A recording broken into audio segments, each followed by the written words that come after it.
जमुना नदी के अंदर इरिगेशन डिपार्टमेंट द्वारा स्टड लगाए जाने थे।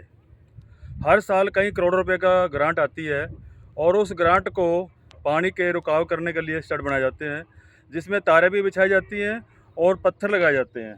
मैं आपको तस्वीरें दिखा रहा हूँ। यहाँ पे ये स्टड लगाया गया है।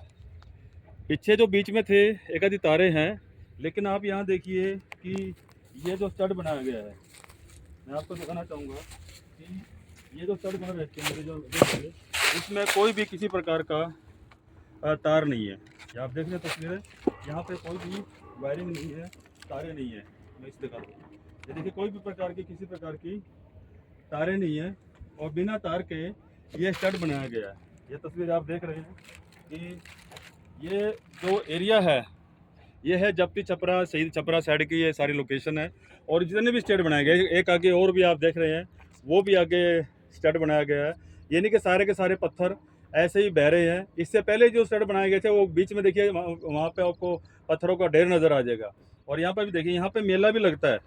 जब भी मेला लगता है और ये पत्थर देख रहे हैं कि सारा खिंड बिंड किस स्थिति में पड़े हुए हैं, जबकि इतने भारी भारी जो पत्थर हैं वो सही दिशा में लगाने थे। और यहाँ पर आप देख रहे हैं कि कोई भी जितने भी स्टड बनाए गए हैं सारे के सारे ओपन में ये बनाए जा रहे हैं और ओपन पत्थर लगाए जा रहे हैं। कुछ तो पानी के अंदर आगे आगे जा रहे हैं। और जो एक असली मकसद था इरिगेशन डिपार्टमेंट का कि स्टड बना करके पानी का आगे भूमि को कटाव से रोका जाए, लेकिन आप देख रहे हैं कि यहाँ पर इसकी तार से इसकी तारबंदी करनी थी।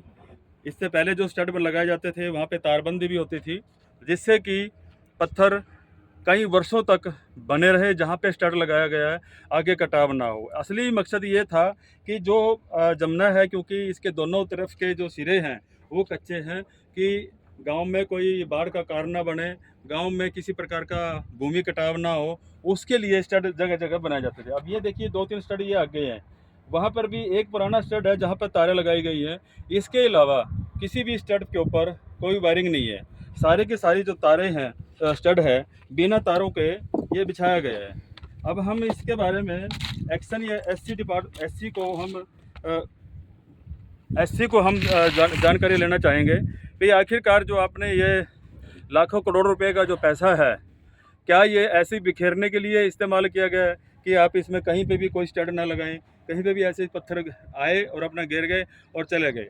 मैं मानता हूं कि हो सकता है कि अधिकारी आने में दिक्कत आती हो, क्योंकि सारा ऊबड़ खाबड़ रास्ता है, कच्चा रास्ता है, अधिकारियों के कपड़े ख़राब ना हो जाए, उनको दिक्कत ना आ जाए, तो इसलिए हो सकता है कि दफ्तर में बैठ कर के ही सारा बिल पास करे गए हों, वो दिक्कत हो सकती है। लेकिन अगर किसी भी रिपोर्ट से कोई भी रिपोर्ट अगर धरातल पे ली जाती, हो सकता है कि ये सही पैसा सही तरीके से इस्तेमाल हो। अब जिस तरह से इनको जोड़ करके लगाया जाना था, जिस तरह से आपने देखा होगा दूसरे जो हमने स्टड देखे हैं, पत्थरों को आपस में मिला करके लगाया जाता है। यहाँ पर आप देखिए कोई भी पत्थर ऐसा नहीं है जिसमें कि उचित तरीके से इसको लगाया गया हो। ऐसे आया ट्रक, यहाँ पे खाली किया और चले गए, लो जी हो गया स्टड। इससे ना तो इस स्टड की कितने इसमें पत्थर लगाया गया है, इस स्टड के अंदर कितना मटेरियल डाला गया है, कि उसमें कितना पत्थर आया कितने आया, इसका कोई अंदाज़ा नहीं लगा सकते। जबकि अगर लंबाई चौड़ाई एक सार हो तो कम से कम इसका आइडिया लगा सकते थे कि वास्तव में इतना पत्थर इसके अंदर लगाया गया। अब ये सारा बिखरा पड़ा है, गोलाई की आकृति में सारा पत्थर आप देख रहे हैं, आकृति में ये बिखरा पड़ा है। तो इसकी जानकारी के लिए हम सिंचाई विभाग के अधिकारियों से बातचीत करेंगे, आखिरकार इसकी किस तरह से पैमाइश की गई है और क्या ये बिना जाल के इसको बिछाया जाना चाहिए था या इसको जाल लगना था या नहीं लगना था। वो अधिकारी इसके बारे में हमें जानकारी देंगे। आखिरकार जो ये स्टड लगाए गए हैं तो इसको क्या रूपरेखा थी, किस तरह इसको बनाया जाता है, हम उसकी जानकारी अधिकारियों से इसके बारे में जानकारी लेंगे। जुड़े रहिए अगली खबरों तक। बंसीलाल पंचाल, सत समाचार, करनाल, हरियाणा।